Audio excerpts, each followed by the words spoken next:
Hello viewers, and welcome to my YouTube channel. Today, Armenian Prime Minister Nikol Pashinyan confirmed on Wednesday that Armenia will withdraw from the Russian-led military alliance, accusing its members of conspiring with arch-foe Azerbaijan to wage war against them.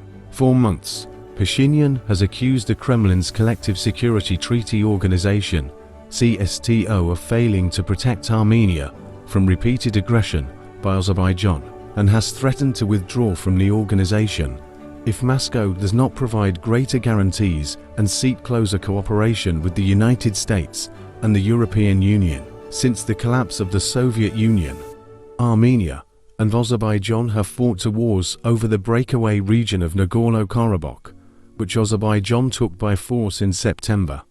Russia has traditionally been allied with Armenia, but relations between the two countries have soured in recent months, while Moscow's ties with Azerbaijan have deepened. Speaking to lawmakers in the capital Yerevan, Pashinyan said Armenia has frozen its membership in the Collective Security Treaty Organization and will withdraw from the bloc at some point after Armenia's election. We will decide when to leave, but we will not return. State media Armenian press quoted Pashinyan as saying, "It turns out that the alliance members did not fulfill their contractual obligations and instead plan to go to war with Azerbaijan against us." Pashinyan did not name the accused countries in the bloc, which includes Russia, Belarus, Kazakhstan, Kyrgyzstan, and Tajikistan, and was founded in 1992 when the Soviet Union collapsed. Armenia's relations with Russia collapsed after Azerbaijan recaptured Nagorno-Karabakh in a one-day war in September, prompting the exodus of nearly all Armenians from the Caucasus enclave. Despite the presence of Russian peacekeepers there, several Karabakh Armenians told GNN at the time that they felt betrayed by Russian peacekeepers who did nothing to protect them, leaving them with no choice but to leave their homes and flee to Armenia. As more than 100,000 people made their way through the only exit from Karabakh, a billboard with the face of Russian President Vladimir Putin stared back at them. About 2,000 Russian peacekeepers were deployed to Karabakh in 2020 after 44 days of fighting, with Azerbaijan retaking about a third of the enclave, with the offensive halted only by a Moscow-brokered ceasefire, which Azerbaijan eventually violated 3 years later, with Russian security guarantees proving empty and Western support little more than words. Pashinyan, fearing a full-scale war with Azerbaijan, refused to provide Armenian military support to Karabakh, leaving the enclave's troops outnumbered and with no choice but to quickly surrender.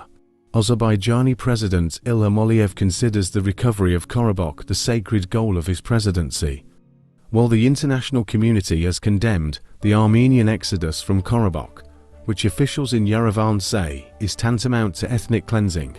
There is hope that it is a tragic price to pay to end one of the world's longest-running conflicts.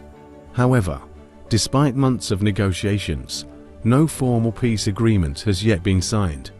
But in April, Armenia agreed to return 4 border villages to Azerbaijan, in what both countries say is an important step toward a peace deal.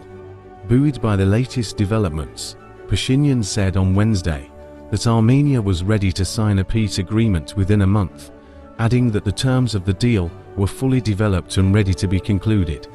But attempts to normalize relations with Azerbaijan have sparked domestic discontent, with protesters accusing Pashinyan of making unacceptable land concessions to Aliyev.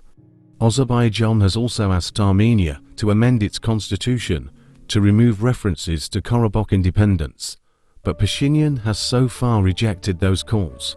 Protests erupted outside Yerevan's parliament on Wednesday, reminiscent of Pashinyan's 2018 takeover. More than 100 police officers and civilians were injured, Armenian press reported. The protests were led by Archbishop Bagrat Galstonian, who has been calling for Pashinyan's resignation for several months. The question is simple: this person has to go. There is no other option, Galstani wrote on social media on Wednesday. Azerbaijan's defense ministry said the withdrawal of the last Russian peacekeepers stationed in Karabakh was completed on Wednesday. although Pashinyan has not yet specified when Armenia will withdraw from the Collective Security Treaty Organization. Thanks for watching and please subscribe to our YouTube channel.